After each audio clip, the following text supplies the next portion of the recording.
নাগাৰা নামৰ জনপ্ৰিয় শিল্পী জয়মতী হাজৰিকালৈ আৰ্থিক সহায় আগবঢ়োৱা হৈছে। সাংস্কৃতিক সাংবাদিক সন্থাই শিল্পীগৰাকীলৈ আগবঢ়ায় এই সাহায্য। আৰ্থিক সাহায্যৰ লগতে আগবঢ়োৱা হয় অত্যাৱশ্যকীয় সামগ্ৰীও। সন্থাৰ সাংগঠনিক সম্পাদক সহযোগী সম্পাদকে আগবঢ়ায় এই আৰ্থিক সাহায্য। শিল্পী পেঞ্চন অৰুণোদয় আঁচনিৰ বাবে নথিপত্ৰ ইতিমধ্যে প্ৰস্তুতৰ দায়িত্বও গ্ৰহণ কৰা হৈছে। এই অনুষ্ঠানতেই সুদীৰ্ঘ সময় লোক সংস্কৃতিৰ সৈতে জড়িত মিৰ্জাৰ মনপুৰৰ শিল্পীগৰাকী ভ্ৰাম্যমাণ থিয়েটাৰ মঞ্চতো দৰ্শক শ্ৰোতাক মন্ত্ৰমুগ্ধ কৰি আহিছে শিল্পীগৰাকীয়ে, আৰু সেই প্ৰতি লক্ষ্য ৰাখি এনেদৰে বিশেষ সাহায্য আগবঢ়োৱা হৈছে এই শিল্পীগৰাকীলৈ।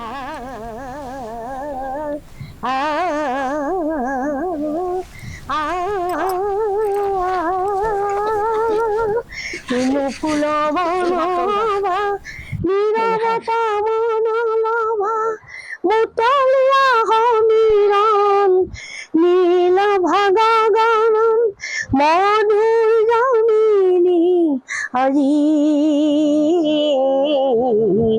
ক্লাছিকেল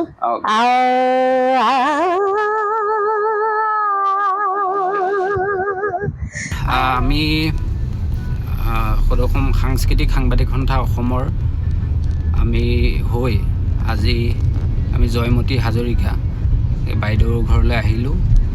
আহি আমি যি পাৰোঁ আমি যিহেতু তেখেতৰ বিষয়ে আমি ইতিমধ্যে গম পালোঁ আৰু স্থানীয় আৰক্ষী বিষয়াগৰাকীয়ে আমাক সহায় কৰিলে যথেষ্ট তেখেতৰ ঘৰটো উলিওৱাৰ ক্ষেত্ৰত।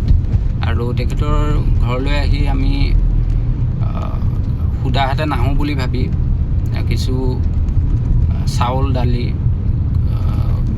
কাপোৰ কানি বাচন বৰ্তন দুই এপদ যি পাৰিছোঁ আমি লৈ আহিলোঁ। কিছু আৰ্থিক সাহায্যও আমাৰ নিজৰে অভাৱ, তথাপিতো আমি কিছু আৰ্থিক সাহায্য দিলোঁ আৰু কথাখিনি বুজ ল'লোঁ।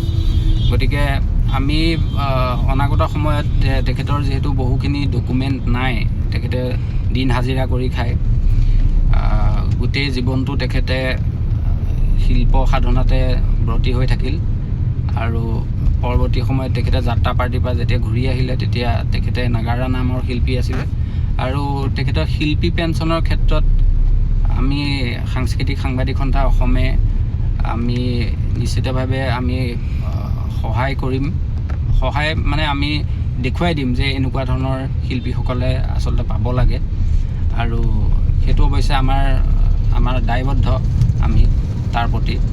গতিকে আমি আজি আহি যি দেখিলোঁ তাতে আমি কোনো ধৰণৰ এনেধৰণে কথা কোৱাৰ পৰিৱেশ এটা আমি বিচাৰি নাপালোঁ। সেয়ে এতিয়া আমি ঘূৰি অহা পথত আমি এই বাইকটো আপোনালোকক দিছোঁ। কিন্তু কথাটো হৈছে কি, এনেকুৱা ধৰণৰ অখ্যাত শিল্পী বহুত আছে, আৰু সেই শিল্পীসকলক আচলতে বিচাৰি অনাৰ দায়িত্ব অসম সাংস্কৃতিক সঞ্চালকালয়।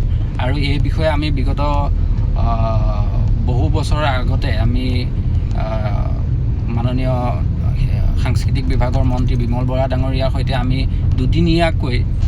দুদিন ধৰি আমি আলোচনাত মিলিত হৈছিলোঁ। আৰু সেই আলোচনাতে আমি কৈছিলোঁ যে যিসকল অখ্যাত শিল্পী আছে সেইসকলে ডকুমেণ্টেশ্যন বা তেনেকুৱা ধৰণৰ তেখেতলোকে কথাবিলাক বুজি নাপায়, আৰু সেইটো কাৰণে সাংস্কৃতিক সঞ্চালকালয়ৰ যিখিনি জিলা পৰ্যায়ত যি অধিকাৰী আছে বা বিষয়া আছে তেওঁলোকৰ নেতৃত্বত বিষয়া কৰ্মচাৰীয়ে গৈ এই অখ্যাত শিল্পীসকলৰ পৰা এনেদৰে ডকুমেণ্টেশ্যন বা ডকুমেণ্টখিনি সংগ্ৰহ কৰক, আৰু তেখেতসকলে তেখেতলোকৰ প্ৰাপ্য যি শিল্পী পেঞ্চন সেই সন্মানক দিয়াৰ ব্যৱস্থা কৰিব লাগে। আৰু সেইমতে সেই কৰা হৈছিল যদিও কিন্তু এতিয়াও যি দেখিছোঁ হোৱা নাই, কাৰণ এই জয়মতী হাজৰিকাই তাৰে উৎকৃষ্ট প্ৰমাণ।